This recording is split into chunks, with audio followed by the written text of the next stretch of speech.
Hi all, Adi here from Jaunts and Jaunts. As always, thank you so much for clicking on the video. I'm in deepest, darkest Wales, North Wales, and I'm going to put the precise location of where I am on the screen because I'm not going to embarrass myself by trying to pronounce these Welsh names. Honestly, I would definitely embarrass myself. This site hides some fascinating secrets from World War II. Now, the place played a vital role in Britain's World War II efforts, but it operated under a veil of secrecy for many years. In fact, this place didn't actually appear on any civilian maps until 1998. That's how secret it was. So we'll go and have a look around. You can hear there's loads of wildlife around. You can hear all the birds in the background. So let's go and have an explore. I just wanted to mention before we start that you can't just turn up here and just walk in. You have to actually be a member of the Rhydymwyn Valley History Society, or there is another history society, and it's very easy to become a member. They give you forms at the visitor centre and then they can give you a map, and that'll help you find your way around. Today I'm visiting one of the most fascinating and least known places in Britain, and at first glance it simply looks like a quiet valley in the North Wales countryside. There are trees, wildlife and these big old concrete buildings scattered amongst the woodland. And it's difficult to imagine that less than a century ago this was one of the most heavily guarded locations anywhere in the country. This is MS Factory Valley, better known as the Valley Works at Rhydymwyn in Flintshire in North Wales. What happened here remained an official secret for decades, and even many local residents had little idea what was taking place behind the fences. During the Second World War, this valley played such a vital role in Britain's chemical weapons programme, and later it even became part of the early development of Britain's atomic bomb. So let's take a walk around and discover the remarkable history hidden amongst these peaceful woods. Before the Second World War, this valley looked very different. The Allen Valley had a long industrial history, particularly with lead mining, which had actually taken place here for centuries, and there was also a foundry connected with the local mining industry. But as those industries declined, as they quite often did, much of the valley returned to farmland and woodland, and it must have seemed such an unlikely place to build one of Britain's most secret wartime establishments. Everything changed in 1939. As the war with Germany became inevitable, the British government began preparing for every possible scenario, and one of its greatest fears was that Nazi Germany might use chemical weapons, particularly mustard gas, which had caused terrible suffering during the First World War.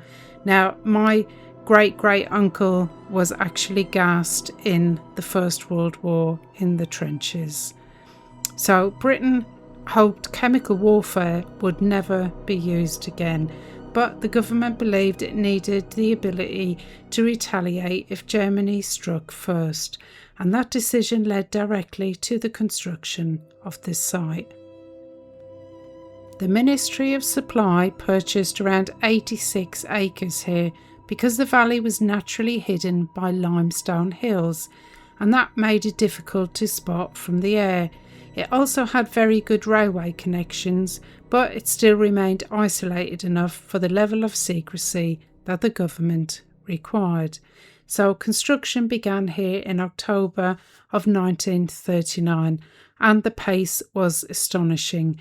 Within a remarkably short time, more than 100 specialised buildings had been constructed across the valley. Miles of railway sidings were laid to transport the materials in and out without attracting any attention, whilst the River Allen itself was diverted through concrete channels and underground culverts to accommodate this enormous complex. The factory officially became operational in 1941, and its primary role was the production and storage of mustard gas, although the material manufactured here was a purer and more stable form known as run coal.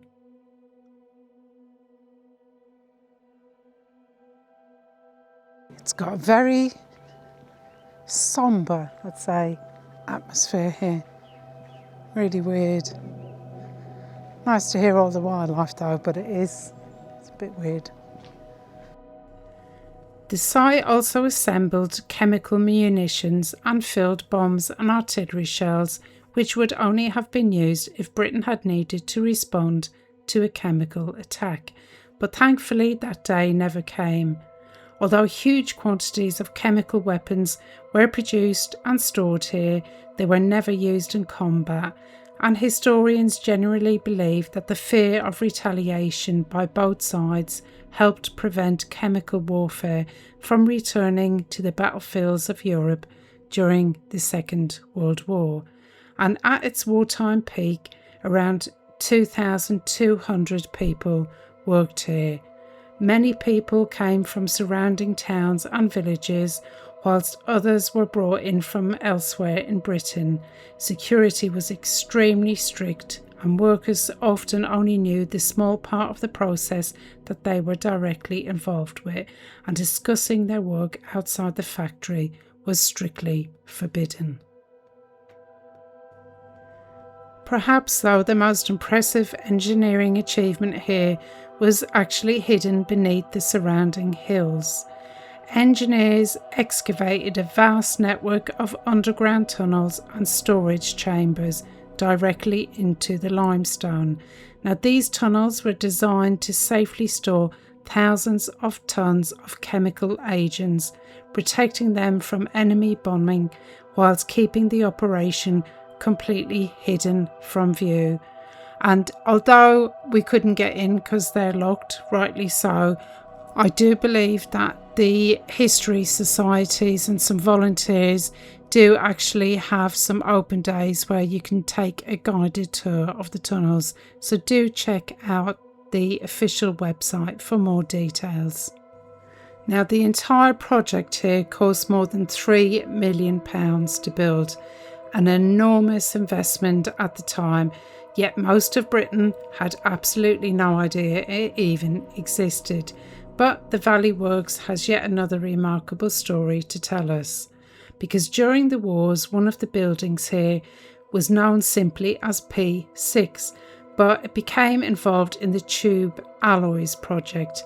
And if you've never heard of tube alloys, that isn't surprising. It was the British code name for its highly secret atomic bomb research program. Apparently the scientists that were working here carried out early experiments using something called gaseous diffusion to separate uranium isotopes. Now, I just read this when I was doing the research. I have no idea really what that means, but apparently it's one of the essential steps towards producing material that's suitable for a nuclear weapon. That was a bit of a mouthful.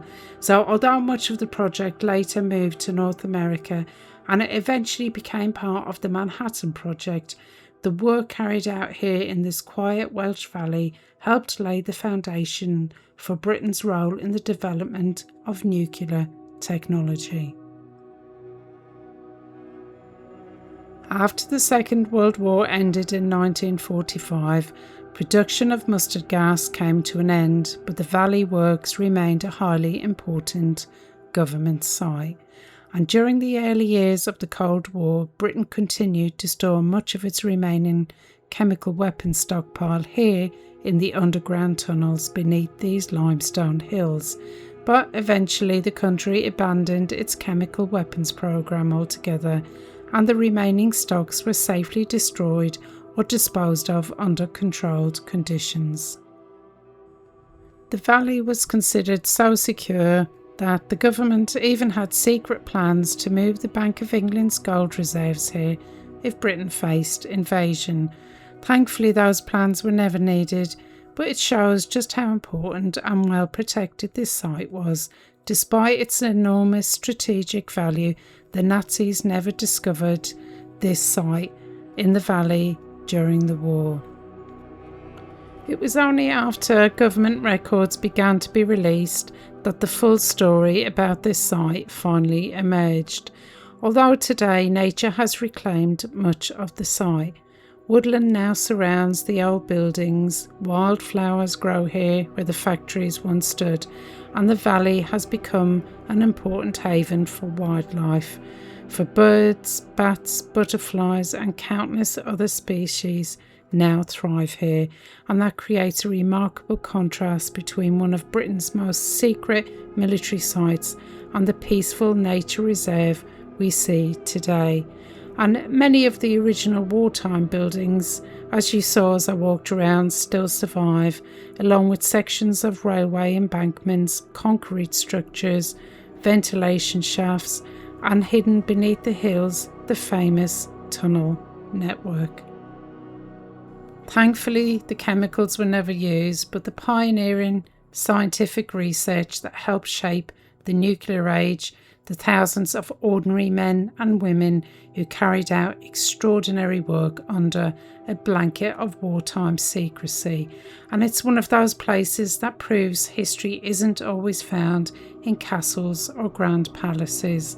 Sometimes it's hidden away in an ordinary looking valley, waiting to be discovered by those of us who know where to look.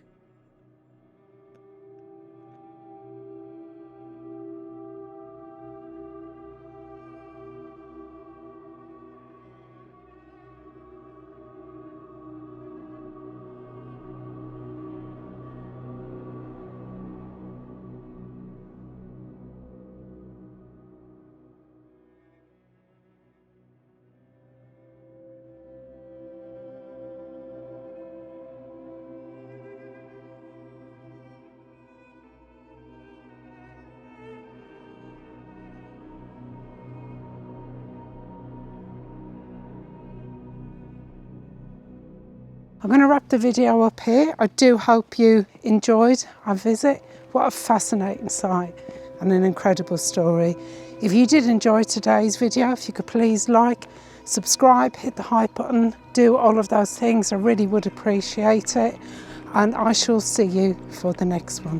Bye for now.